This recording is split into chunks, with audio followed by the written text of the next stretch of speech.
So back to the story today. Testifying before the Procedure and House Affairs Committee Tuesday, Gould suggested the committee take a closer look at the role of social media in elections. I would encourage this committee to do a study of the role of social media in democracy, if that's something you think is interesting, she said. To hold the social media companies to account. Whoa, okay, stop right there.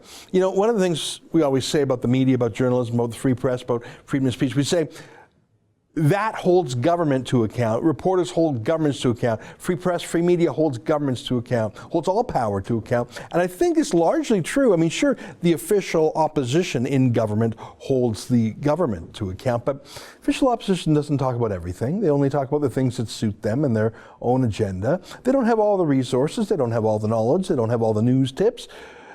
There are journalists everywhere on the whole spectrum from left to right with different points of view. We all have the right as citizen journalists, really, to question our government for ourselves. I love it. But look how she inverted it. The government now proposes to hold media companies to account. It's not media holding Trudeau to account. Trudeau will hold the media to account. The government would hold the media to account. That's not how it works in a free country. Imagine if Stephen Harper had said that. Imagine if Donald Trump had said that. But that is precisely what Trudeau's cabinet minister just said about the media and elections, and you can hear a pin drop. No protests, no front page stories, no national news, especially not from the CBC. They sort of like this story because they're positively owned by Justin Trudeau and the federal government. They're run as a Trudeau message repeater right now. They're already fully tamed. Why would they object to their private sector competitors just being regulated just like they are? I'll read some more. I would welcome suggestions and feedback in terms of how to appropriately regulate or legislate that behavior.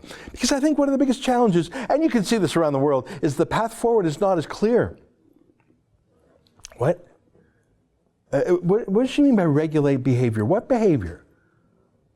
Why does a Trudeau Liberal think she can regulate someone's behavior in a campaign, especially political behavior, media behavior, the right to ask questions, the right to challenge and criticize and doubt, the right to say things, whatever. I mean, if things go too far, if there's a threat or a crime, well, we have a law that can handle that, the criminal code or defamation law in civil courts, whatever. It's no different than in the age of newspapers and leaflets or the age of radio or TV. Why would it be acceptable to demand, say, that talk radio be regulated to crack down on inappropriate behavior during elections? Isn't that inappropriate behavior, as long as it's not a crime, isn't that just a fancy way of saying people who are sick of the government and want to throw out the bums?